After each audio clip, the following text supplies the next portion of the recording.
we said that. And we have great compassion for the victims. And I'm heartened that I met with the victims, our House Oversight Committee members met with the victims, and they deserve justice. It has been too long delayed. Not just justice for what they were made to endure, but also we need answers on why it took so long for the Department of Justice itself to do that job under previous leadership. Republicans, meanwhile, are working in earnest to deliver transparency to the American people, and we're working to do that in a responsible manner that does no further harm to these innocent people and the victims who have been wrapped into this. There are a few key facts here that everybody needs to understand. First, I mentioned the House Oversight Committee doing its work. That is a bipartisan effort. They are already producing far more than the discharge petition even anticipates. Chairman Comer is our chair of oversight. Some of the biggest bulldogs in Congress serve on that committee, you all know, and I've mentioned this so many times. They have been, on the Republican and Democrat side, they're deeply dug in. They've been working around the clock. They worked even through the government shutdown, and there were tranches of documents that were released even over that period. So far, by last count, it's over 65,000 documents, Epstein file documents, that are now out in the public for everyone to review. That includes tens of thousands of pages from the Epstein estate. And that includes Epstein's flight logs, his personal financial records and ledgers, his daily calendars, and so much more. And none of that is even written or included in the discharge petition. So in other words, the Oversight Committee is doing far more than the discharge even anticipates, and the most valuable information thus far has come from the Epstein estate files. That was produced because of the work of the Oversight Committee that is doing that in a professional, robust manner, using the full subpoena authority of the U.S. Congress. From the very beginning, our side has been insistent that this matter must be handled very carefully and with utmost caution and care for the victims. We want maximum transparency. We have always been about that. We want every single person who had any scintilla, there's any scintilla of evidence that they were involved in the Epstein evils, they need to be brought to justice, and it should have been done a long time ago. We need to find out who those people are. But in the meantime, you have to remember there are real people's, innocent people's lives at stake here, and young victims who don't want to be dragged into this political game because it could hurt further what they've already endured. They would be made to suffer more harm if Congress is not careful in what we're doing. And unlike our very important work that's underway in the House Oversight Committee, the Democrat-led discharge petition would carelessly dump thousands of documents without proper protections for the innocent. I brought a chart in here this morning. I want to illustrate for you what we are concerned with. Now, I was a federal court litigator. The members of our House Judiciary Committee, Republicans in particular, have many of these concerns. You have Chairman Jim Jordan and attorneys like Chip Roy, who's running for Attorney General of Texas now. You have Brad Knott, who's a former federal prosecutor, many members on the committee. Andy Biggs is running for governor of Arizona. They're lawyers, and they understand that the way the discharge petition was drafted is haphazard and dangerous. This is why we have been opposed to this point, okay? And I could be here for a long time going through all the details of it, but the big concern we've all had all along is that the House bill, if it's passed in its current form and it was signed into law, it is dangerously flawed. And our problem and our frustration is there's no way for us in the House to amend it or correct these problems because the authors of the discharge will not allow it. And that's one of our great frustrations. Let me just very quickly, we have a legal document that the lawyers, we have all drafted to explain all this, but let me give you five quick, maybe the top 5 concerns about it, and there are more. But as drafted, the discharge petition, it fails to fully protect victim privacy. I'm going to read you an excerpt out of our legal document we put together to explain all this. Congress should give the Attorney General broader authority to redact all the victim information. The discharge doesn't do that. This would prevent the release of information that could be used to unmask victims who have chosen to remain anonymous. Now, you have some very brave women who have come forward and put their names and faces out there and done press conferences and explained that justice is overdue, and our hearts go out to them, and they are heroes. But you have as many as 1,000 women, by some of the accounts, who may be caught up in this. And the vast majority of them have not come forward, probably for obvious reasons. They don't want to be unmasked. But the discharge petition doesn't have adequate protections. It risks re-victimizing those who were trafficked and exploited.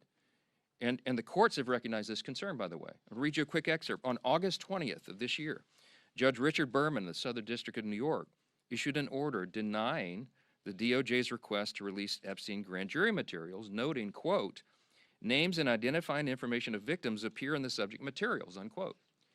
Judge Berman then quoted a letter related to the victims' concerns, which stated the following, quote, transparency cannot come at the expense of the very people whom the justice system is sworn to protect, unquote.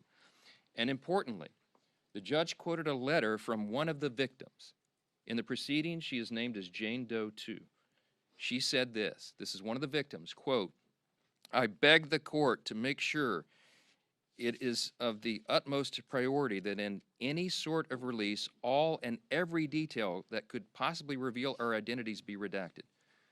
The victims of Epstein's evils deserve that protection, and the discharge does not currently provide it, okay? Number two, the discharge petition could create new victims, okay? Because it requires the DOJ to release information even in cases where the DOJ or the FBI has already reviewed it and determined it is not credible, it is false information. Doing this and requiring this to come out could ruin the reputations of completely innocent people, such as those who have may just have known Epstein but knew nothing of his crimes, or whose names he exploited. Think of this, innocent people whose names he exploited and used to try to get close to his intended victims. Their names may be in these files, and they had nothing to do with this. And so by just haphazardly releasing it, you're going to destroy their reputations. Releasing information containing the names of innocent people would subject those innocent people to a guilt by association. It would create an entirely new group of victims who have no means to clear their names. That's a concern of Congress, and it should be. It should be. Number three, the discharge in its current form fails to prohibit the release of child sexual abuse materials. That is a term of art. It's called CSAM, okay? It's defined in the U.S. Code. The discharge is so haphazardly written because, remember, it's just a political exercise for these guys. They don't seem to care about this, but they cited the wrong section of the U.S. Code. So when they say that we don't want child pornography to come out, child sexual abuse materials, of course, we don't want that released. They wrote this thing so quickly that they cited the wrong section. So you know what that means? It means that it doesn't really bestow any real legal authority on the Attorney General to redact those materials. And that would compel the DOJ to release that stuff into the public. Every single person in this room knows that's wrong, and you should stand against it. But that's what the discharge says. Number four, it jeopardizes the future federal investigations of the United States. Why? Because the discharge only allows the Attorney General to redact limited portions of records that could publicly identify individuals who were promised confidentiality. In this scenario, you're talking about whistleblowers, you're talking about confidential informants who came forward and gave information and evidence in exchange for agreeing to have their identities not revealed. Violating confidentiality, imagine the chilling effect that would have on future investigations. Who's going to want to come forward if they think Congress can take a political exercise and reveal their identities? Who's going to come talk to prosecutors? It's very dangerous. It would deter future whistleblowers and informants. And the release of that could also publicly reveal the identity, by the way, of undercover law enforcement officers who are working in future operations. Dangerous stuff, and they seem not to care. And by the way, I'm going to remind you again, we went to the authors. We asked the authors of the discharge to change this, and they said jump in the Potomac, all right? Number five, national security concerns, okay? The discharge requires the Attorney General to release within 30 days, quote, classified information to the maximum extent possible. This ignores the principle that declassification should always rest, and always has rested, with the agency that originated the intelligence. Why? So that they can protect their critical sources and methods. It is incredibly dangerous to demand that officials or employees of the DOJ declassify materials that originated in other agencies, in intelligence agencies. I could go on. I won't be here all morning, but there's a lot of problems. There's also a lot of legal scholars, and I'm among them, who are concerned that that you've got problems with grand jury secrecy. We know Rule 6E of the Federal Rules of Criminal Procedure prohibits the release of grand jury materials, but the way the discharge is drafted, you can make an argument that it requires all that to come out, and that is a serious problem. Grand juries are not adversarial, okay? There's no opportunity there for cross-examination. You can't disprove evidence. You can't challenge the evidence in any way. And if Congress goes in and breaks that seal and just starts releasing sensitive grand jury materials and allegations like that, it raises a risk that the grand jury process will be politicized in the future. And that's a whole other danger that we could talk about all day. I'm gonna wrap this up and just say that Republicans support maximum transparency. We always have. The President of the United States supports maximum transparency. You've heard him say it in his own words. But he has had the same concerns that I've just articulated here, and we've talked about that. All of us have had these concerns, and we understand that we have a responsibility to innocent people and victims that is not properly guarded by the discharge petition. And that's why we're so incensed about that. We've got to make sure that we disclose the names of anybody who aided or conspired in any way with Jeffrey Epstein. But at the same time, you've got to make sure that innocent people are protected. So we have to do this in a way that doesn't violate victim privacy, that doesn't create new victims, that doesn't disclose the names of any whistleblower or informant, that causes the release of grand jury materials or child sexual abuse materials, or undermines our national security. And I think everybody of good conscience and common sense would say, of course you have to do that. But here we are. So the discharge petition got its 218th signature, and it is going to go forward. It is going to pass because it only takes 218. And we know that the Democrats have disregarded all these concerns, and they're going to move it forward anyway. So all the people of good conscience here say, we've registered our concerns, we stated our opposition as long as possible, but we're also for maximum transparency. So what am I to do as a leader in a situation like this? I call my counterpart in the Senate, Leader Thune, and I talked him through this with him and shared our deep concerns. And of course, they share those concerns as well.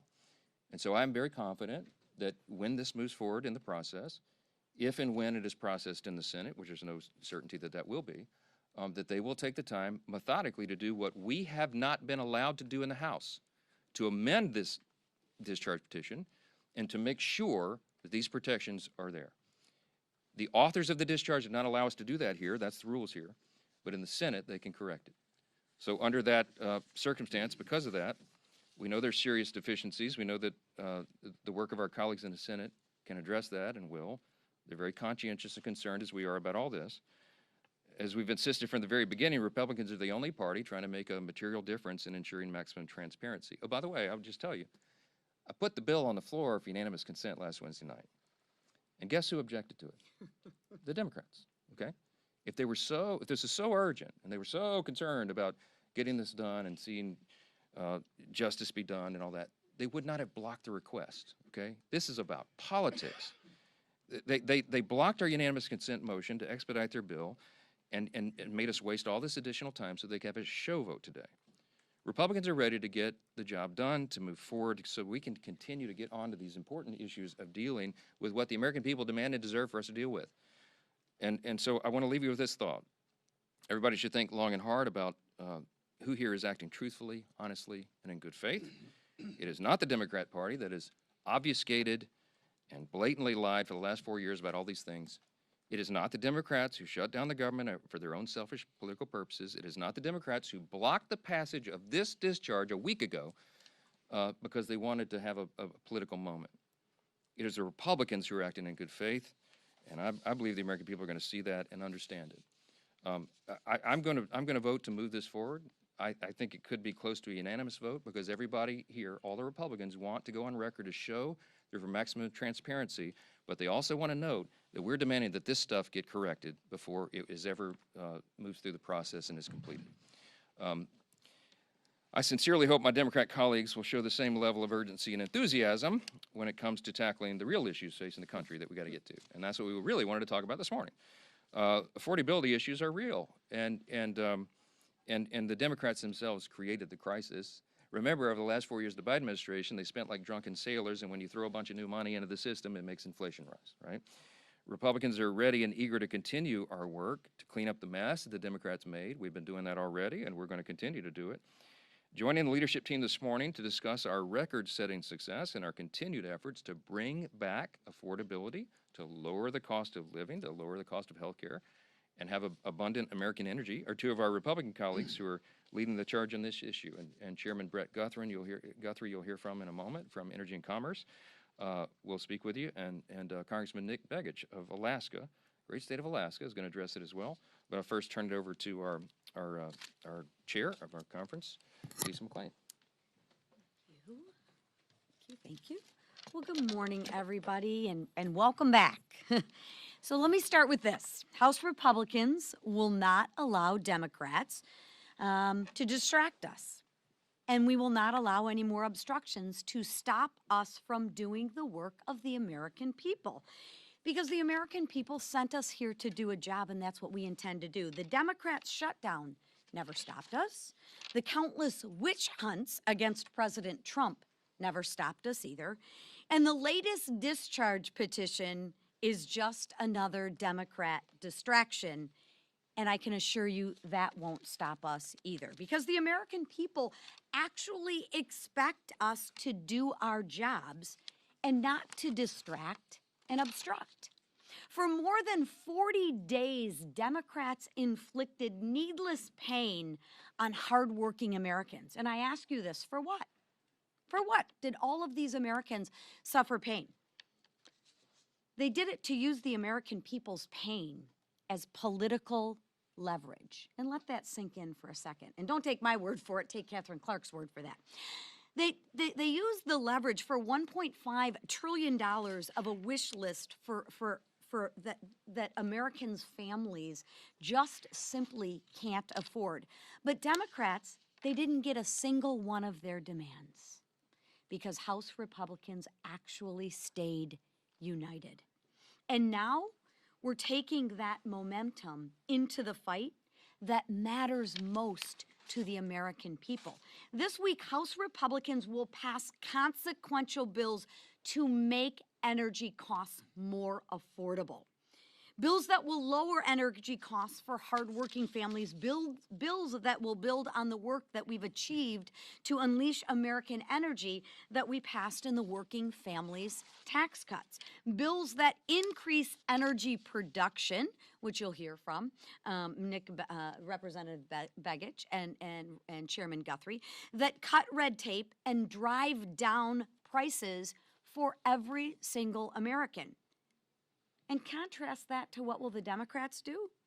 They will almost certainly vote no. But ask yourself why. Why?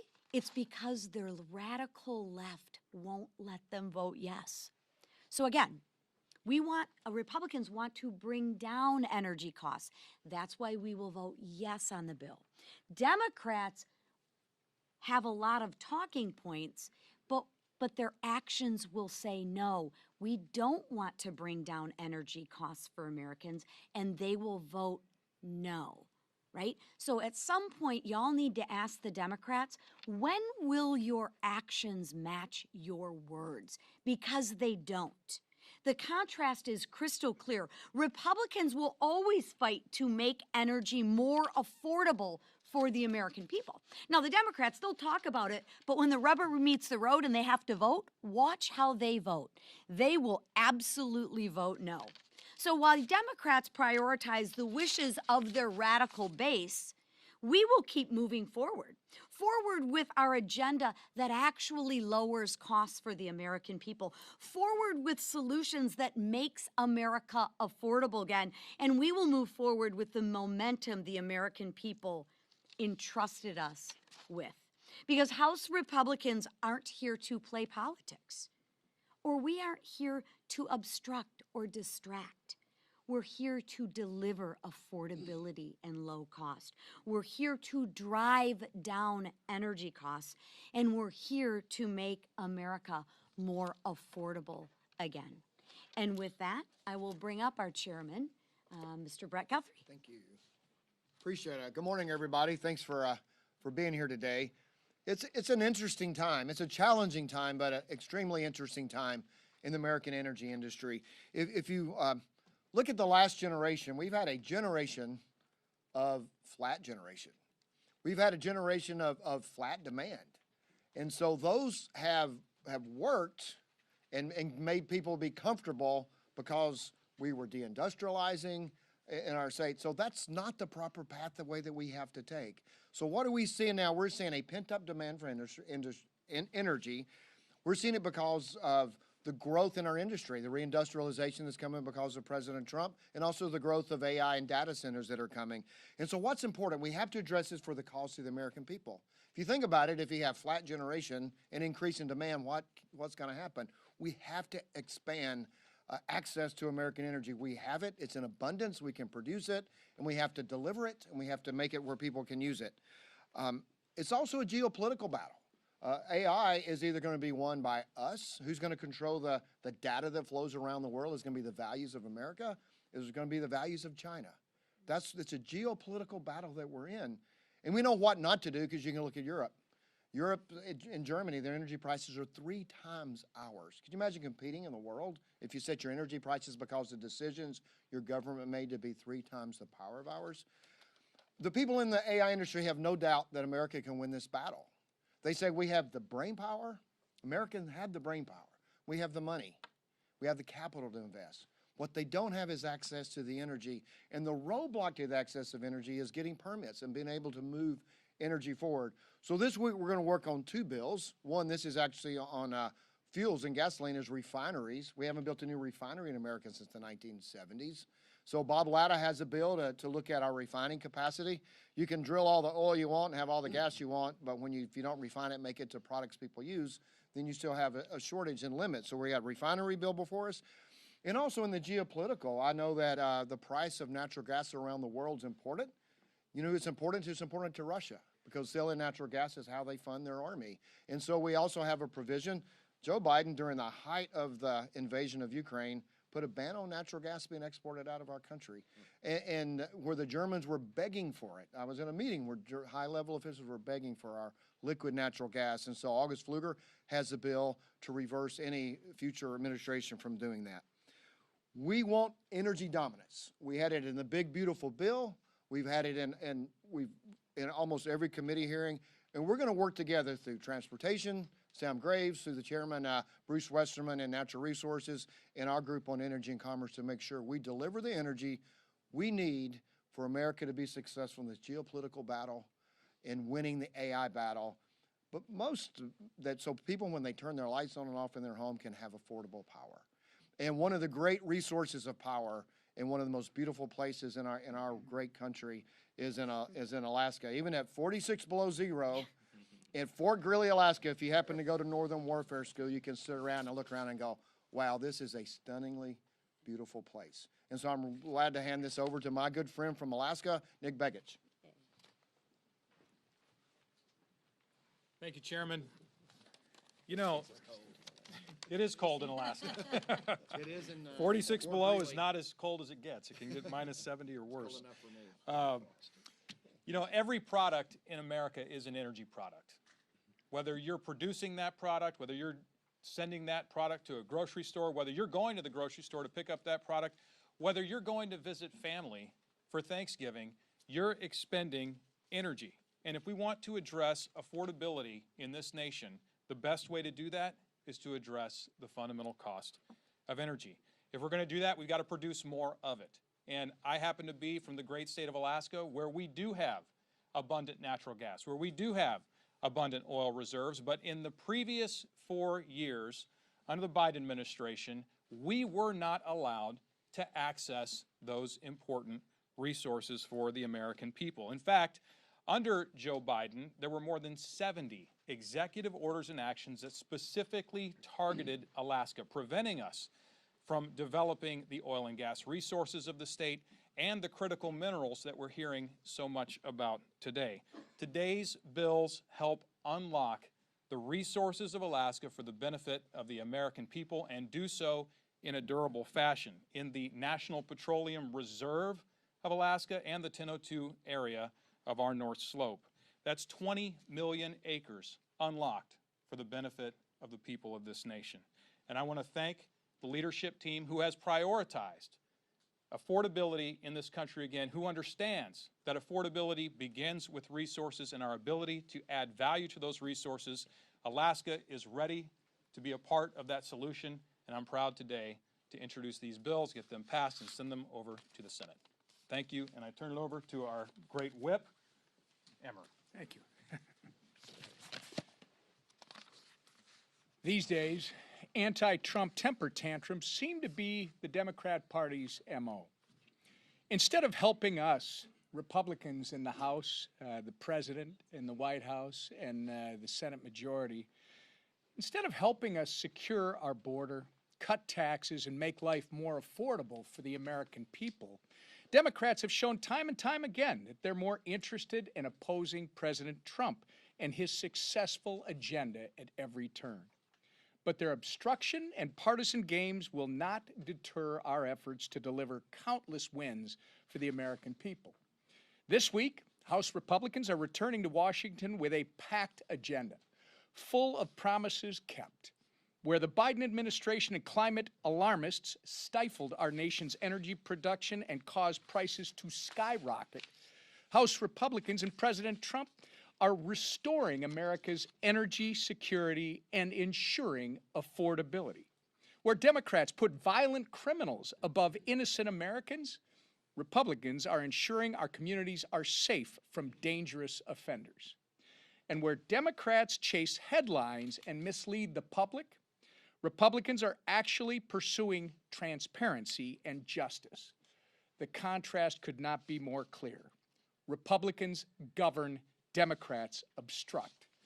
We already passed the largest middle-class tax cut in American history with absolutely no help from Democrats.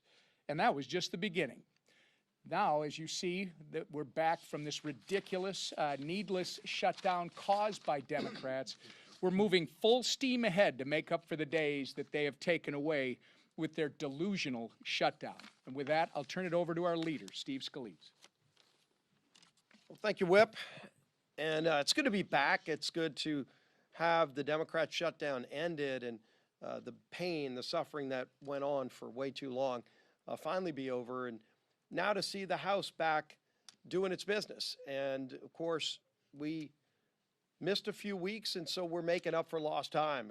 We have a very robust schedule this week. As you can see, full 5-day work week. We're going to be working and having some late night votes. Today we have 3 vote series going into the night, and our members have rolled up their sleeves and are ready to get back to work too. The committees are going to be meeting into the night this week and beyond to catch up and get back to focusing on those issues that we've been fighting for this entire Congress, and that is fighting for those families who have been struggling under the failed Biden agenda. All we saw under the Biden and Democrat agenda was higher costs for families, higher inflation, higher interest rates, open borders, chaos around the world. And President Trump has reversed that quickly. As you look at all of the things that this president has done, working with this Congress, we have been focused on fixing the problems that Biden created and then really setting a new course, getting this country back on track, lowering costs for families. You heard Chairman Guthrie and Congressman Begich talk about this great energy agenda that we're continuing to deliver on. Of course, in the working families tax cut, so we had a lot of provisions in that bill, in fact, that Congressman Begich himself brought forward to open up areas in Alaska. I walked the Alaskan pipeline in Section 1002 of the North Slope, and to see all of the ability to produce energy in America that had been shut down under Joe Biden. We couldn't even produce the energy we know we have here in America because of stupid policies by the Biden administration. And we've been reversing that. Many of those provisions that Congressman Begich campaigned on, he already delivered on in the working families tax cut, but there's more to do. And so we're bringing some of those bills to the floor this week. You're going to see the Department of Interior probably this week, hopefully in the next 2 weeks, roll out their 5-year leasing plan for the Gulf of America.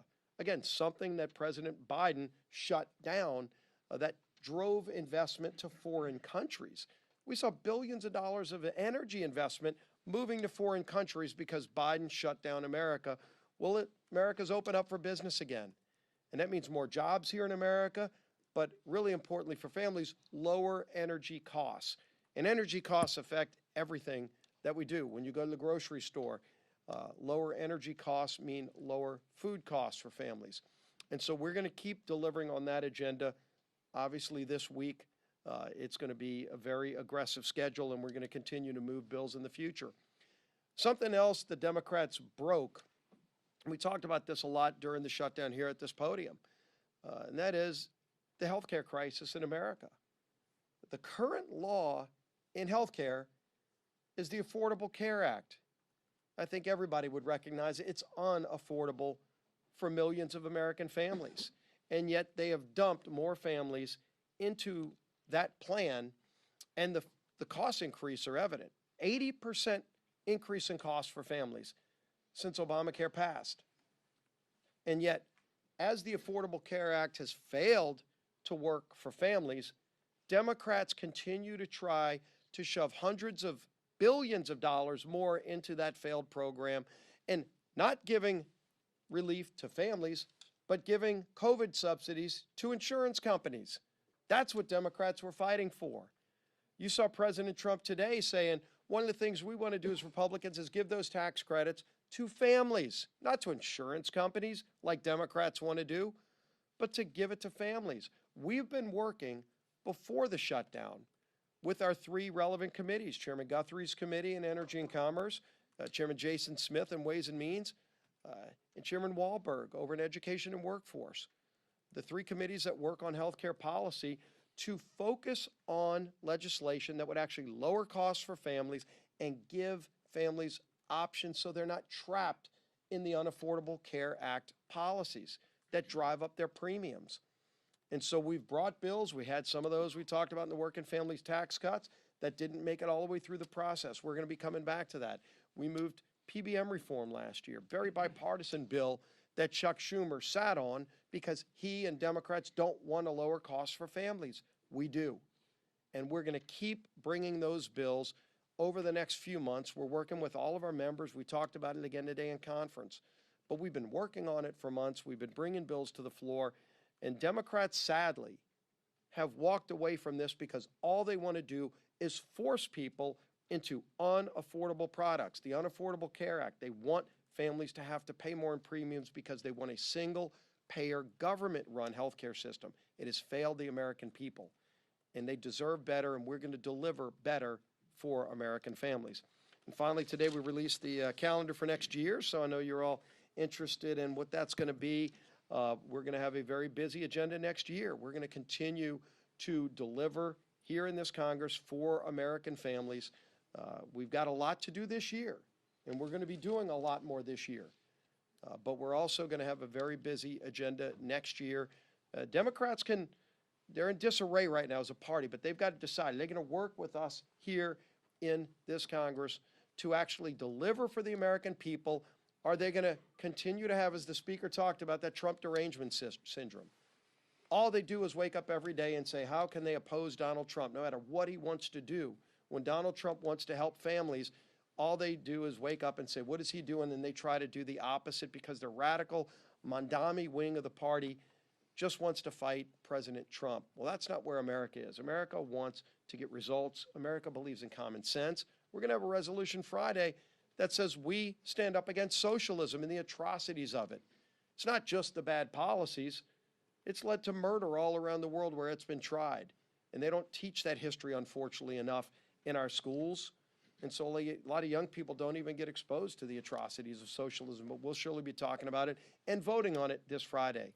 A pretty easy vote, I think, for most people. Hopefully they say, no, we believe in freedom, opportunity, and we stand against socialism. We're going to have that opportunity this week as well, while we're also focusing on affordability. With that, I'm sure you may have a couple of questions for the Speaker of the House, Mike Johnson. Thanks, sir. Speaker Johnson. Speaker Johnson. The president campaigned on this idea of transparency. In the name of transparency, he released the MLK files. In the name of transparency, he released the JFK files.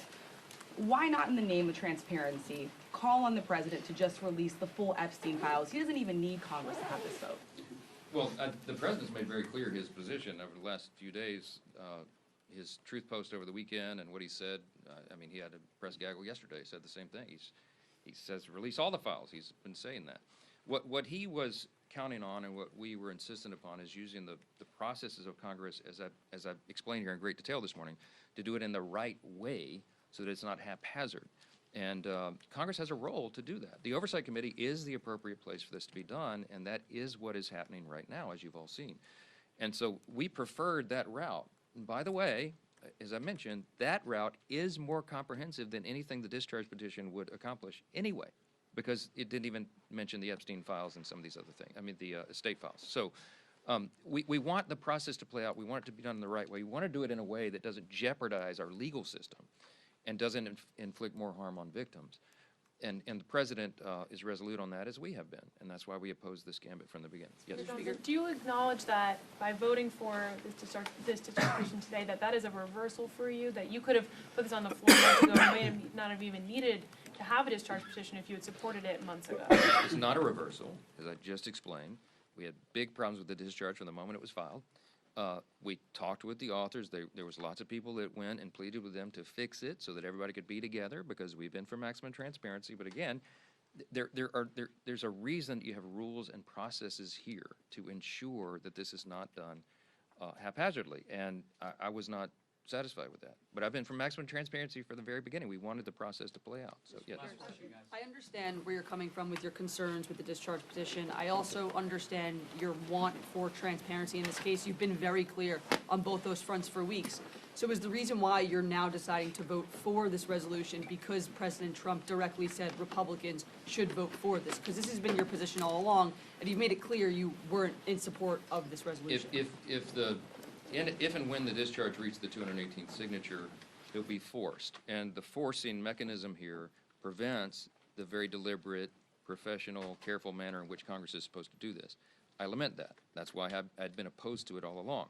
But having now forced the vote, none of us want to go on record and in any way be accused of not being for maximum transparency. So the only intellectually consistent position to have right now, the only way to ensure that both those things are true at the same time, is to allow for everyone to vote their conscience and to go on record to say, of course, we're for maximum transparency. Now, I'll tell you, there's a handful of Republicans, Judiciary Committee members, and a few others who are really struggling, as I have been, about whether or not they could even vote yes today because of this, because we don't have an absolute guarantee that this will be fixed in the Senate. I have a high degree of confidence in that, and that's why. That's why I'll be voting yes today. And I've talked about that in great detail. We had an hour and a half long conference call on Sunday with Judiciary Committee members who are really, really concerned. I mean, they're all for maximum transparency, but they're really, really concerned about protecting the victims, and I am as well, and that's why we have gone through this whole long process. Last one, Olivia. On that, James Blair today at a Bloomberg event said that they're looking at ways to send millions of Americans checks from tariff dividend revenue, but without Congress being involved. Do you have concerns about them not running that sort of process through Congress? Well, I'm not sure that's possible, and James Blair and I will have some intense fellowship about that, I'm sure. He's a good friend. We collaborate on strategy all the time, but this is an idea, I think, that makes sense. The president was talking about it as recently as yesterday. I think what I heard him say, and I haven't talked to him about it because he and I have both been so busy the last 24 hours, I'll see him in a little while, but I think what I heard him say yesterday is he's thinking about something maybe midway into next year, when the tariff revenue is realized and we can figure out what that looks like. But I think it would require an act of Congress, so we'll have to see how. I'm not sure what's being proposed. Mr. It's sort of a On hypothetical. your doubts about getting specifically into the substance here, reading through the bill though, I guess I'm confused because the bill specifically says that the Attorney General may withhold or redact portions related to child sexual abuse materials as defined in the law, anything jeopardizing federal investigations. It specifically says they can withhold anything containing personal identifiable information of victims' personal medical files. We know the survivors are comfortable with that. All of these things are actually in this bill. That's why I'm confused. Let me give you an example. We could be up here for a long time. I'll litigate it with you. Let's do it. Like, what specifically is missing? So the first one you mentioned. Yeah. Okay, so here's HRS 581. This is the discharge, okay? It says on page 5, redact anything that depicts or, quote, depicts or contains child sexual abuse material, CSAM, as defined under 18 U.S.C. 2256, okay? All right, so you go to 18 U.S.C. 2256, definitions of the chapter. Nowhere in this section, okay, go look it up, all right, does it contain the definition of child sexual abuse material. So I used to litigate federal cases, and I would challenge statutes in court, okay? The language is very important and very precise. If it's not listed here and this were to become law, child sexual abuse materials are not included. they're not included for redaction, which means the Attorney General and someone there, if they interpret the discharge in the statute that it passes directly and literally, as they're supposed to do, they're required to do under the law, then you're going to have things that would qualify under child sexual abuse materials. You have child pornography included in the distribution of this stuff. We can't go for that. It's up to the Attorney General. No, Like, it's not what up do to you- the, no, it's not up to the Attorney General because the way it's listed Under the in the bill. document. No, it's not. It's not because it doesn't reference the right code section. So we could go through every one of these things. We have had a small army of lawyers going through it because I want to make sure that all of my concerns, because I read it the first time initially and I thought, whoa, this is way out of bounds. We have in fact, we'll put on the speaker.gov. I'll put it on the website here when we leave. You'll see the summary of the legal analysis, and it goes through point by point, and it points to the specific sections in the discharge. Guys, we're not making this up, and you can take it to your counsel at your outlet's offices and have them review it, and they'll tell you the same thing. This should have been done in a much more careful manner, and it was not. And I'm going to point out again, when the authors were asked to fix it, they said they weren't interested in doing that. Okay, why? Because this is a raw and obvious political exercise. Again, I'm just going to leave you with this question. You should go ask them all. If you were so concerned about the Epstein files and protecting the victims, why didn't you do a darn thing about it for the 4 years of the Biden administration? All this stuff was sitting in a warehouse, and nobody said a word about it. They didn't care. Now they're doing it. We all know why, because they're trying to attack President Trump. That's it. ACA question. Thank you. Thank you.